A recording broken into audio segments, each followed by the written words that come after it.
Well, this is one of the most fascinating nuggets of Alabama history, and you've probably never even heard of it. And nearly 200 years ago, Alabama had a huge gold rush, and millions of dollars worth of precious metal came out of this one tiny town. Well, tonight, WIAT 42 News anchor Stephen Houck takes you on an expedition into Alabama history that you won't soon forget. It's the last thing outsiders would expect to see when driving through the quiet Tallapoosa County town of Goldville, Alabama. But not too far from the main road that goes through town, less than a mile into the nearby woods, lies the remnants of a once thriving community in the 1830s and 40s. It's the gold mines that put this city on the map and gave it its name. We don't know what work is. Till you go in some of these mines, you see these pick marks. And that, they dug it by pick.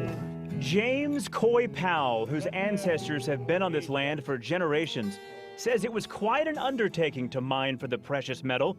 They dug into the ground with basic handheld tools, creating walk-in caves like this one, which barely stand today because of nearly 2 centuries of deterioration. Powell and I had to actually crawl backwards just to get into this hole, which remains as the mouth of the mine. But once inside, you can see the hard work that paid off, bringing fortunes to many people. In today's dollars, what would you guess the amount of gold came out of this region? In today's market, I would say something like 50 million. And that would be a very conservative guess. It was because of the gold found in gold mines like this and others nearby that created a population boom in this community, but that all changed in an instant when a major historic event happened out west in California. 1949, the gold rush in California. Gold, pick it up off the ground, and Goldville become a ghost town overnight. Today, the town has almost disappeared with a current population of only 55.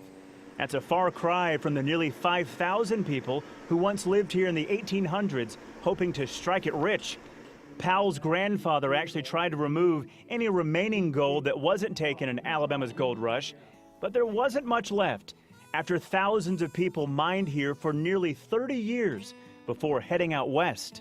My ancestors was here back in the 1800s.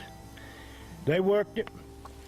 And a lot of them went to California, But it's just a part of me that I grew up in this country with this here. Of the more than 200 gold mines that were once dug into Goldville area, the vast majority have collapsed because of age or were filled in intentionally by landowners who didn't want the liability of injuries on their property. And that's why Powell asked people not to come to the area to search for gold, because it's simply not safe, and there really isn't anything left to find.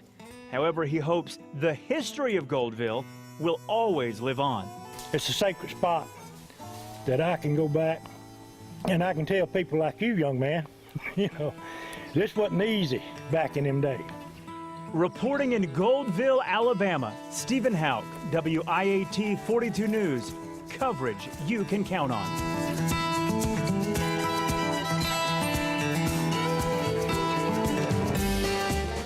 It's a story worth digging to be told. The gold in Goldville, Alabama was originally discovered after early European settlers came through that region. Now, they saw the Creek Indians with gold and learned from them where it was, leading to Alabama's gold rush of the 1820s, 30s, and 40s.